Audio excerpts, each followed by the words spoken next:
E aí galera, beleza? Como é que vocês estão? Mantendo o ritmo de estudo? Tá todo mundo estudando aí bonitinho? Vamos lá, tô aqui para ajudar vocês com isso, tá bom? Vejam, eu vou seguir aqui a nossa aula 29 e 30 hoje, tá? Fechar o que a gente começou semana retrasada e também ficar disponível para vocês via Hangout dentro da plataforma do Plural, tá certo, galera? Então vocês encontram isso lá. E se vocês precisarem, eu abro uma live, tá certo? No YouTube, porque aí eu consigo escrever aqui para vocês, eu consigo fazer tanto a parte oral quanto a parte escrita, tá certo? Então vamos retomar aqui nossa aula. Mas dúvida vocês me avisam, ó. Semana passada a gente falou de máquina térmica, tá certo? Máquina térmica, falamos do ciclo da máquina, isso aqui é toda a parte matemática que eu vou falar agora. E trabalhamos esse gráfico aqui também, certo? Vamos retomar esse gráfico e eu já faço a questão aqui do rendimento. Então, ó, me acompanhem aqui, por favor. Ó, vamos lá. Eu vou desenhar para vocês a nossa máquina, tá certo? Fazer aqui o esquema do que é a nossa máquina térmica, tá certo? Bom, essa máquina pode ser a representação de um motor, de várias coisas que também discutimos na aula passada o que seria, tá certo? Aí vocês vão imaginar aqui uma fonte quente, tá? Uma fonte quente. Uma caldeira externa, um cilindro de automóvel que tem a combustão interna, enfim, aqui é uma fonte quente. Esta fonte quente ela é essencial para o funcionamento da máquina, porque ela é quem está fornecendo energia térmica para a máquina. E ela está fornecendo energia térmica na forma de calor. Como é a fonte quente, a gente vai falar que aqui é o calor da fonte quente. Ok, turma? Maravilha? E o que vai acontecer? O que essa máquina vai fazer? Essa máquina tem a função de converter, certo? Parte desse calor, ela vai converter em trabalho, tá certo? Isso aqui é útil, essa é a finalidade da máquina, né? Fornecer trabalho para a gente. Porém, ela não consegue, é impossível uma máquina real realizar trabalho integralmente do calor recebido. Parte desse calor tem que ser ejetado para um lugar que a gente chama de fonte fria. Fonte fria, certo? Fonte fria. E na fonte fria que é ejetado QF, que a gente vai chamar calor ejetado para a fonte fria. A fonte fria, vocês podem imaginar que é o radiador do carro, né? Foi o que eu comentei em aula também, o sistema de refrigeração do carro ali é onde vai ser despejado o calor. Agora, observem aqui, olha só, tá tranquilo. Entra calor, certo? E vamos lembrar também de conservação de energia. Entra calor pela fonte quente. Esse calor, parte é convertido em trabalho, parte é rejeitado para a fonte fria. Então a gente pode escrever tranquilamente que o calor que entra na máquina é o trabalho mais o calor rejeitado, né? Então, ou seja, o calor que chega, vira trabalho e é rejeitado para a fonte fria. Tá, e por que eu estou escrevendo isso para vocês? Bom, porque toda máquina, vejam, só parte da energia é utilizada. Então a gente vai falar de rendimento. Rendimento de uma máquina. O que é o rendimento? É a razão da quantidade de energia útil que ela me fornece, que é o trabalho, pela energia total, tá certo? Ou deixa eu reescrever isso aqui mais bonitinho para vocês, tá? O rendimento é a energia útil que a máquina me libera, me fornece, dividido pela energia total, que é a energia dada para a máquina, tá certo? Então, escrevendo em termos aqui de uma máquina, o que é útil para nós? O que interessa de uma máquina? O trabalho. E o que ela recebe de energia? Ela recebe ali, a energia total dela vem da fonte quente. Então, é o QQ, calor da fonte quente, certo? Então, a ideia de rendimento está aqui. Eu posso melhorar um pouquinho a forma de escrever isso se eu olhar para essa equação aqui. Quem é o trabalho? Quem é o trabalho? Se eu olho lá a primeira equaçãozinha que eu escrevi para vocês, o trabalho vai ser calor da fonte quente menos o calor da fonte fria, tá bom? Então, reescrevendo a expressão de rendimento, a gente vai ter o seguinte: calor da fonte quente menos calor da fonte fria, ó, é o trabalho, tá certo? Eu acabei de ver como que se escreve trabalho de outra forma, dividido por calor da fonte quente, tá? Simplificando isso, vamos ter 1 menos QF, QQ. Bom, gente, então, ó, observa aqui, rendimento é trabalho, quem é trabalho? QQ menos QF, quente, frio, sobre QQ. Simplifica, dá isso daqui. Tudo bem? Então, aqui é a regrinha para vocês estarem escrevendo calor ou rendimento, tá? No exercício 2, eu vou trabalhar a questão de rendimento dentro de uma máquina idealizada, de uma máquina que tenha o melhor rendimento possível na teoria, tá? É chamado máquina de Carnot. No exercício eu trabalho isso com vocês. Agora, outra coisa importantíssima, né? Já que eu sempre tenho calor sendo rejeitado, eu jamais vou conseguir um rendimento que seja maior do que 100%, ou um rendimento maior do que 1. Então, o nosso rendimento ele sempre é menor do que 1. E ele pode ser maior ou igual a 0. Tá? Então, imagina uma máquina que trava, uma máquina que para de funcionar. Ela não vai fornecer trabalho nenhum e vai despejar todo o calor que ela recebe na fonte fria. Isso pode gerar algum dano, estragar uma máquina, tá certo? Mas o rendimento de uma máquina sempre fica entre 0 e 1. Se eu for pensar num rendimento de maneira percentual, o meu rendimento será sempre menor do que 100% e maior ou igual a 0%, tá bom? E para pensar em rendimento percentual, basta multiplicar esse resultado aqui por 100%, né? Então, se eu quero calcular o meu rendimento percentual, eu vou pegar este resultado e multiplicá-lo por 100%. Tá ok? Entendi essa primeira parte? Então agora vamos voltar aqui para a parte da aula, né? Vamos voltar para a parte da aula. Vejam que a formulinha que eu escrevi é exatamente essa. Espera aí que eu estou virado para trás que eu estou pegando uma outra folha. Pronto. E aqui temos um enunciado da segunda lei. É impossível construir uma máquina que, operando em ciclos, converta integralmente energia térmica recebida da fonte quente em energia mecânica, né? Seria o caso de eu ter 100% de trabalho. Isso não acontece, tá? Eu sempre tenho uma parte da energia sendo rejeitada na fonte fria. Bom, motor e refrigerador falamos, aula passada também, e eu só peço que vocês acompanhem aqui, ó, esse enunciado tem um pequeno errinho aqui de grafia na apostila, então corrijam.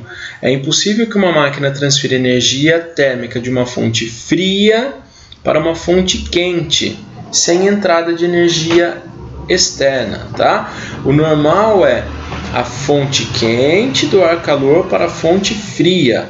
E se eu quero que aconteça ao contrário, se eu quero que o frio jogue calor para o quente, isso só é possível com um compressor trabalhando, um compressor, um motor realizando trabalho sobre o refrigerador.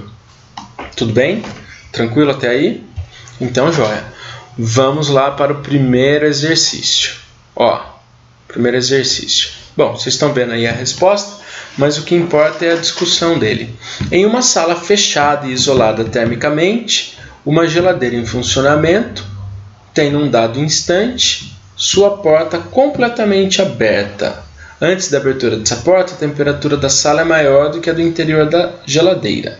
Após a abertura da porta, a temperatura da sala. O que vai acontecer com a temperatura da sala, gente? Olha só. Fazendo aqui um desenho bem ridículo dessa geladeira, e vocês estão acostumados já com esses desenhinhos bem feinhos, tá? Eu vou desenhar uma geladeira de perfil, tá certo? Então aqui é o espaço interno da geladeira, aqui a borrachinha da porta, tá bom? Aqui a borracha da porta e aqui a porta da geladeira. Bom, acontece que existe nessa região de trás aqui da geladeira uma grade, tá certo? Uma grade que é o radiador da geladeira. Aqui vocês percebam que é quente, tá? Isso aqui é quente. E se ele é quente, o que acontece? Eu estou jogando calor daqui para o meio, tá bom? Eu estou jogando calor daqui para o meio. E aqui embaixo, só para lembrar também, aqui embaixo fica o motor da sua geladeira, tá bom? Aqui fica o motor da geladeira. A parte interna da geladeira é fria, tá? É a fonte fria. Aqui tá geladinho. Aí o que acontece? A temperatura ambiente é maior do que a interna, não é isso? Vamos fazer o gráfico também do refrigerador, tá certo? O que acontece no refrigerador? Ele recebe trabalho. Ele recebe trabalho. Ó, vem aqui do motor esse trabalho, tá certo? Graças a esse trabalho, deixa eu só fazer aqui a desenho. Graças a esse trabalho, ele consegue o quê? Ele consegue puxar calor, né? Ele consegue retirar calor da fonte fria. Tá bom? Ele consegue retirar calor da fonte fria à custa de jogar esse calor para onde? Para o ambiente. Então, novamente, nós temos o que aqui? Aquela mesma expressãozinha de antes. Trabalho mais fonte fria igual a calor da fonte quente. Então, eu posso escrever que calor da fonte quente é calor da fonte fria mais trabalho. Bom, eu escrevi agora de pouco. Só estou invertendo aqui a ordem, mas isso não tem problema. Bom, então o que a gente tem aqui com certeza? Que o calor da fonte quente, esse cara aqui, é maior que o calor da fonte fria, tá? Então, na hora que eu abrir a porta dessa geladeira, sim, eu vou estar refrigerando o ambiente. Eu vou estar refrigerando o ambiente graças a isso daqui. Isso aqui faz o quê? Esfria o ambiente. Desde que a porta da geladeira esteja aberta. Porém, isto daqui, ó, o calor da fonte quente, vai fazer o quê? Vai aquecer o ambiente. Certo? Como o calor da fonte quente é maior que o calor da fonte fria, o aquecimento é maior do que a refrigeração. Então, inicialmente, todo esse ar frio que estava aqui, todo esse ar frio concentrado no interior da geladeira, ele vai para o ambiente, ele flui para o ambiente. E isso gera o quê? Uma redução inicial da temperatura. Porém, com o sistema trabalhando continuamente, eu começo a aquecer. Então, inicialmente, a temperatura diminui, mas posteriormente o ambiente será aquecido. Tá certo? Então, a gente vai ficar com a opção ou com a letra C. Primeiro esfria e depois aquece. Tá bom? A parte teórica de funcionamento de um ar-condicionado é exatamente igual, né? Uma observação aqui. Eu preciso desse ar-condicionado ligado, né? O aparelho, né? Condicionador de ar ligado na energia elétrica. Opa! Ele ligado na energia elétrica vai consumir energia elétrica, por isso que é caro, né? Ele vai consumir bastante energia elétrica para retirar calor do ambiente. Beleza? Aí você fala, mas aí não seria o mesmo caso, vai aquecer também? Mais ou menos, porque o radiador do ar-condicionado fica na parte externa. Pode ver que todo o ar-condicionado, parte dele é instalado dentro do ambiente, parte dele é instalado fora do ambiente. Por quê? Porque eu somente esfrio o ambiente interno, se eu tenho um ar-condicionado, e externamente eu vou aquecer o ambiente. Mas a parte externa, você tem ali uma quantidade de ar enorme, né? Um reservatório térmico, praticamente não afeta o ambiente externo isso, mas você refrigera o ambiente interno. Tudo bem, gente? Tranquilo? Bom, então vamos ao exercício 2 e falar do ciclo de Carnot, tá? Eu vou fazer a leitura aqui do exercício com vocês. Eu sei que parece meio... Opa, peraí, aqui. Perdi a aula, calma. Tô aprendendo a mexer com isso ainda, gente. Eu sei que pode parecer meio bobo ficar lendo, vocês têm a apostila, mas é que eu vou tirando informações do exercício, vou fazendo apontamentos para vocês, tá? É importante isso. Então, e outra, fica parecido com o que a gente faz em aula, tá? O físico e engenheiro francês Nicolas Léonard Sadi Carnot, em seu trabalho Reflexões sobre a Potência Motriz do Fogo, concluiu que as máquinas térmicas ideais podem atingir um rendimento máximo por meio de uma sequência específica de transformações gasosas, que resultam num ciclo denominado ciclo de Carnot, conforme ilustra a figura a seguir. Então, observem aí que nós temos representado, deixa eu diminuir um pouquinho, não, vou aumentar aqui, Pronto, veja que temos representado um gráfico de pressão, meu rosto ficou aqui em cima, mas pressão por volume, tá certo? E nesse gráfico a gente tem duas adiabáticas, uma que comprime o gás e outra que expande, né? E veja aqui, comprime e expande, porque isso aqui é um motor, e nas adiabáticas não existe troca de calor, eu só vou ter troca de calor então nessas duas isotermas, tá joia? Então, deixa eu fazer o desenhinho aqui para vocês, Deixa eu levantar um pouquinho a câmera aqui que ela caiu.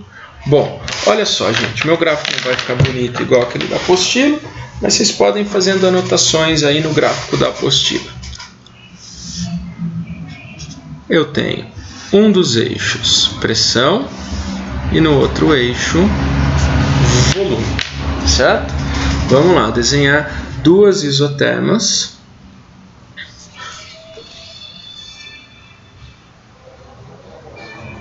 Certo? Aqui, lembra que a gente discutiu essa isoterma que fica mais abaixo, a que está mais próxima da abscissa, é a temperatura menor, então vou chamar de temperatura fria, e essa aqui mais alta, né, mais distante da abscissa, está mais quente, até aqui, tá? Então, imaginando que o gráfico, ou que o meu motor, parte da condição inicial A, ele vai ter uma expansão, até o ponto B, tá certo? Essa é uma expansão isotérmica, tá certo? E a gente viu que numa expansão isotérmica, olha lá, acompanha aqui, ΔU é igual a calor mais trabalho.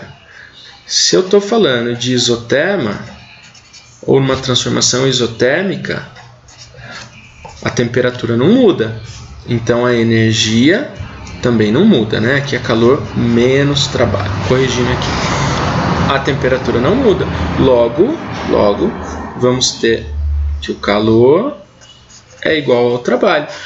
Como é uma expansão, Sim, existe um trabalho aqui positivo, portanto, a gente pode concluir que nessa expansão isotérmica, o sistema está recebendo calor, porque ele está em contato com a fonte quente, tá certo? Repetindo parcialmente o desenho da apostila. Na sequência, esse gás passa por uma transformação adiabática, tá bom? Uma transformação adiabática. E na transformação adiabática, a gente sabe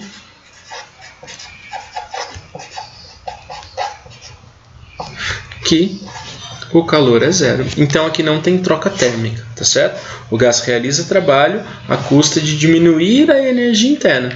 Diminuindo a energia interna, ele vem para essa temperatura aqui um pouquinho menor, que é a temperatura TF, tá bom? E atinge finalmente o ponto C da transformação.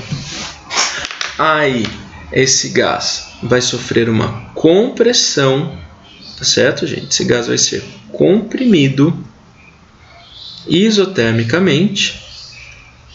E comprimido isotermicamente, ele atinge o ponto D, tá certo? E olha só, na compressão isotérmica, olha para cá também, ó, ele está sofrendo a ação de um trabalho.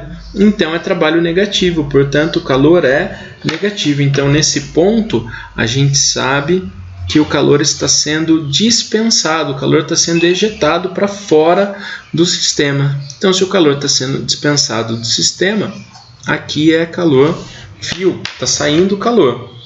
E concluímos o ciclo novamente com outro pedacinho aqui, com uma compressão adiabática também. Novamente na adiabática calor é zero. Tá, e daí o que isso tem a ver? O que isso tem a ver é que é o seguinte: o rendimento de uma máquina não é 1 menos calor da fonte fria dividido por calor da fonte quente? Pois é, no ciclo de Carnot,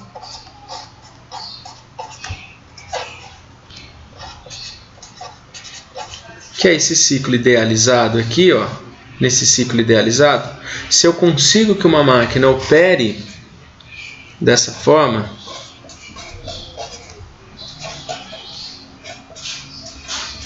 o que não acontece também na vida real, mas idealizando uma máquina que opere no ciclo de Carnot, eu vou falar o seguinte: a fonte quente, a fonte fria, eu só vou ter que trocar calor nessa parte aqui, onde a temperatura é TF. Então, eu só vou jogar calor para fora quando a temperatura for TF. Então, fonte quente, a fonte fria é proporcional à temperatura TF. E a fonte quente, o calor só entra na máquina quando a temperatura for TQ. Então, é uma mesma proporção aqui. A proporção do calor da fonte quente é na temperatura da fonte quente. Então temos isso, tá? No ciclo de Carnot,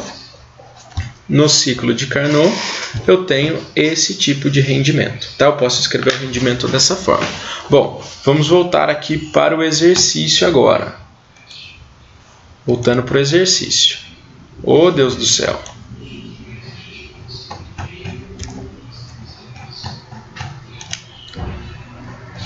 Essa apostila aí fica pulando a página. Pera aí, gente, probleminha técnico aqui. Pronto, resolvido. Tava no modo de leitura, ele fica todo fresco. Bom, a partir das informações do ciclo de Carnot sobre uma massa de gás, conforme mostra no gráfico, analise as alternativas a seguir. Ao iniciar o ciclo expansão isotérmica de 1 para 2, a variação da energia interna do gás é igual a Q. E o trabalho é positivo. Gente, vamos voltar lá para o que eu falei. Ó, a gente deixa aqui um pouco o exercício, eu vou lendo aqui e vocês vão resolvendo aí, tá? Olha só, ele está falando o seguinte: ao iniciar o ciclo, expansão de 1 para 2, né? Eu chamei de A, B, mas tanto faz, posso chamar em 1 e 2. Ele diz o seguinte: a variação da energia interna do gás é igual a Q. Está errado. A gente já definiu aqui que para uma transformação isotérmica, a variação da energia interna do gás é zero, porque a temperatura não muda. Então está errado. Tá? A segunda parte que fala que o trabalho é positivo, está certo. Mas o item 1, de forma geral, é falso. Tá? Ele é falso, porque a energia interna do gás não varia. Tá? Beleza? Na segunda etapa do ciclo, vamos lá analisar a opção 2 agora. Opção 2. Na segunda etapa do ciclo, de 2 para 3, né, que é a expansão adiabática. Expansão adiabática. Não há troca de calor. Não há troca de calor. Tá certinho, beleza? Não tem troca de calor porque é a expansão adiabática. Embora o gás sofra um resfriamento, pois ΔU é menos trabalho. Bom, vamos lá. Vou escrever aqui nesse cantinho, não. Deixa eu escrever aqui, ó. Vamos escrever aqui. Para uma transformação adiabática. Como é que fica a primeira lei? Vocês podem revisar isso aí, a gente tem lá anotado. ΔU é igual a calor menos trabalho. Por ser adiabática, isso aqui é zero. Então, a variação da energia interna é menos trabalho.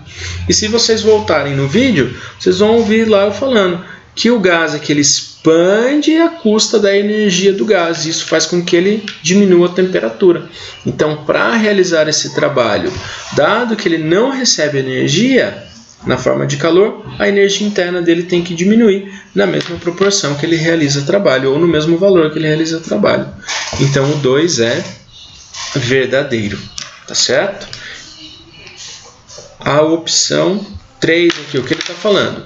Na compressão de 4 para 1, né? Então aqui, nessa última compressão adiabática, a última etapa do ciclo, o trabalho realizado sobre o gás corresponde à variação da energia interna dessa etapa. E há um aquecimento do gás. Gente, é exatamente isso aqui mesmo agora. E eu vou fazer a mesma análise. Ele está sendo comprimido. Tá certo? Ele está sendo comprimido. Não. Espera aí, deixa eu só olhar direito esse gráfico aqui. O meu está meio bagunçado. Deixa eu olhar aqui para cima.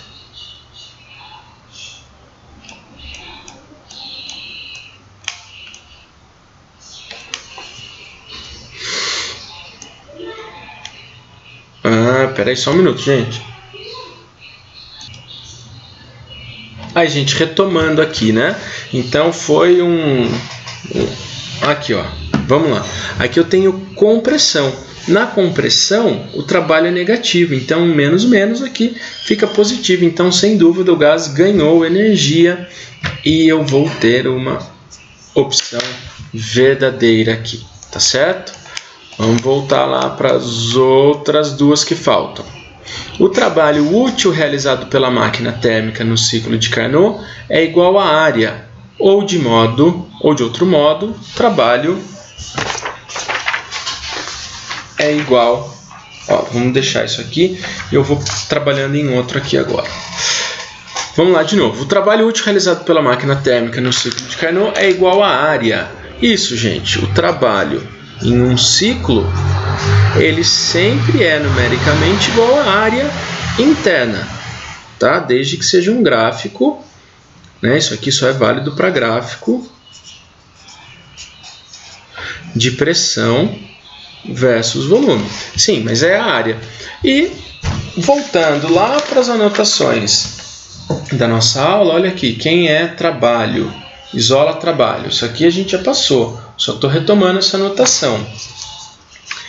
Então, lá do desenhinho, a gente tem que, né, o desenho de uma máquina é QF mais trabalho.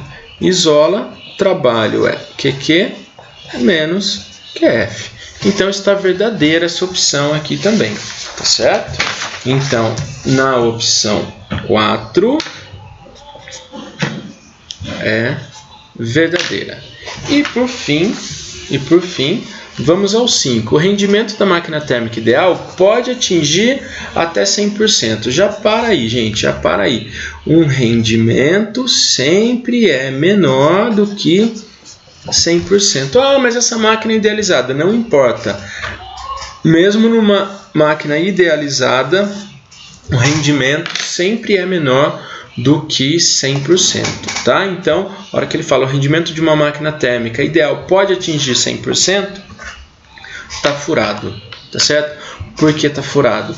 Porque eu sempre preciso rejeitar calor para voltar para o meu ciclo, tá? Se eu não rejeitar calor, não tem como fechar o ciclo e eu não tenho uma máquina operando em ciclos, tudo bem? Então, a nossa opção correta, 2, 3 e 4, tá certo? A opção letra C, 2, 3 e 4. Maravilha, gente? Então, espero vocês no plural. Daqui a pouco, maestro, e a gente tira dúvidas pelo Hangout. Falou, gente!